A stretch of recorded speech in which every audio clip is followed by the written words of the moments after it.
Some cultures do a really celebration of life, almost like dance and laugh, sort of cry, laugh, right? Because you're still grieving. And then some cultures, in my own culture actually, I used to hire these really sad singers. They're like funeral singers. And so they sing these really, really sad, very sort of melodic sort of songs. And it just makes you cry just listening to the songs alone. It's interesting because, Kristin, you were talking about different cultures, and you as well, Toma. And I think it's because a lot of times Western culture is so far removed from the life cycle, birth and death process. I lived on a farm for a little bit and we raised our own food. I feel like if you're going to eat meat, when you can have a respect for the process and know what goes into it and honor that life, and especially children that grow up with that and see that and maybe are even in the process with it, are not as far removed from the life death cycle. And so I went this past April, I think I went to the man who started that farm, his celebration of life. They had a celebration of life, an Irish wake.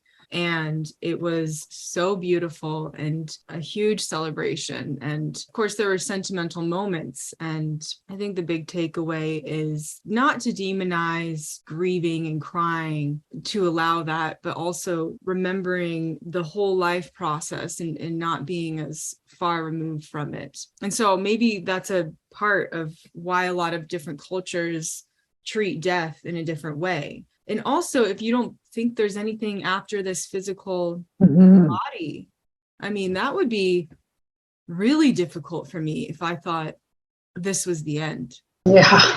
And this was it.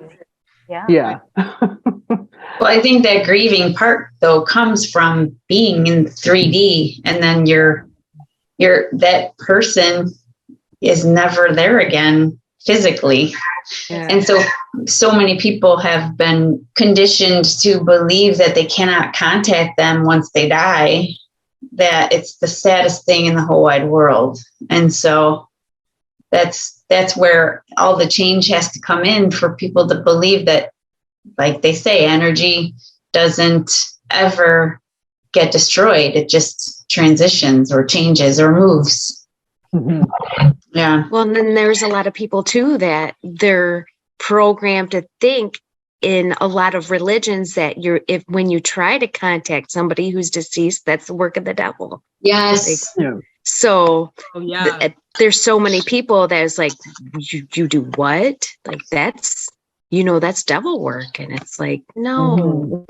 Mm-hmm. And how do you get people to believe that it's the work of God to be able to talk to our loved ones and to know that that's not a demon that's trying to pretend like they're my loved one. It's the actual loved one, Even our job to make him think one way or the other. Well, and isn't that a big function of religion, which again, if it helps somebody, I'm not knocking on that, but that you have to go through somebody else, like a preacher, priest or whatever, that has that direct connection.